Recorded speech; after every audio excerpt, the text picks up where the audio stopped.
नमस्कार. 28, 29 आणि 30 ऑगस्ट रोजी नाशिकमध्ये होणाऱ्या सिंहस्थ महाकुंभ भक्ती संगमाचा मला एक भाग होण्याचा योग आलेला आहे. मला अतिशय आनंद होतो आहे. मी तुम्हा सर्वांना ह्या कार्यक्रमाचं आमंत्रण देतो. तुम्ही नक्की या. तिन्ही दिवस खूप चांगले चांगले कलाकार आहेत आणि आपल्या भारताची जी भक्ती परंपरा आहे त्याचे वेगवेगळे प्रवाह आहेत ते सगळे ह्या व्यासपीठावरती आपल्याला अनुभवायला मिळतील.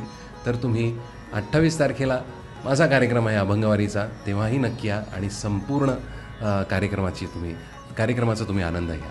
धन्यवाद.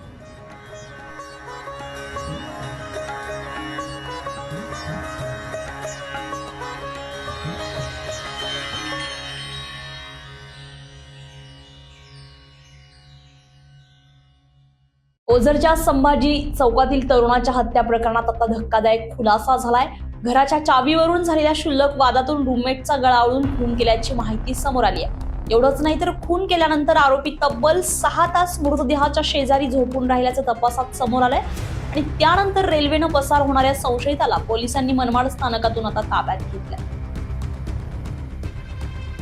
ओझरच्या संभाजी चौक परिसरात विनोद विष्णू शेंद्रे या 34 वर्षीय तरुणाचा मृतदेह आढळल्यानंतर खळबळ उडालेली होती. मानेवर गळा आवळल्याच्या खुणा आढळल्यानं हा खून असल्याचा प्राथमिक संशय व्यक्त करण्यात आला होता.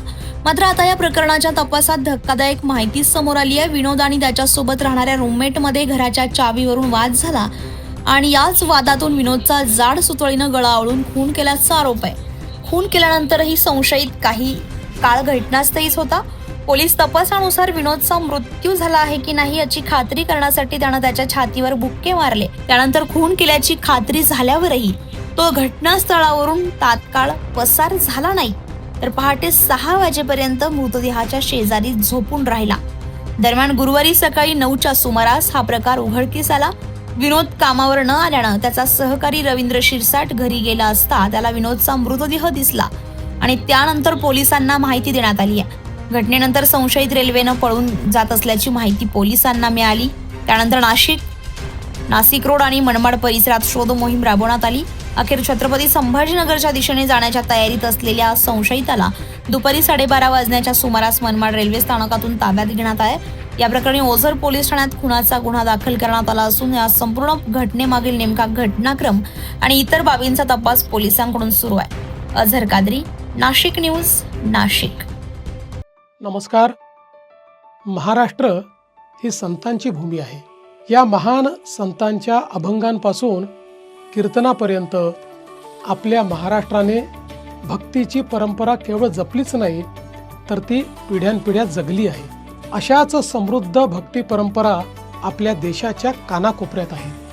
भजन असो, कीर्तन असो किंवा नामस्मरण या परंपरांनी भक्तीबरोबरच समाज प्रबोधनाचे कार्यही मोठ्या प्रमाणात केले आहे. अशा विविध परंपरांना एकत्र आणणारा एक महान सोहळा म्हणजे आपला नाशिक त्र्यंबकेश्वर सिंहस्थ महाकुंभ मेळा. देशभरातून जगभरातून साधू संत आणि भाविक इथे येतात. विविध भक्ती परंपरांचा संगम होतो.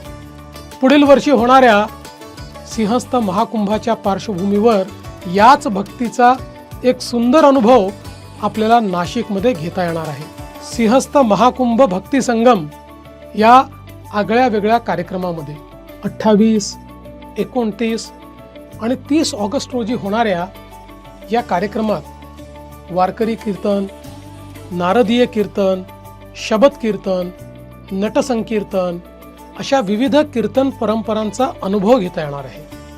तर भक्ती संमेलनासारख्या माहितीपूर्ण कार्यक्रमातून कुंभमेळा आणि भक्ती परंपरांचे नाते अधिक दृढ होणार आहे. सिंहस्थ महाकुंभाच्या या भक्ती संगमाला मोठ्या संख्येने उपस्थित राहा. मी स्वतः येतोय. तुम्ही देखील सहकुटुंब या आणि भक्तीच्या या अनोख्या संगमाचे साक्षीदार व्हा. धन्यवाद. जय हिंद, जय महाराष्ट्र.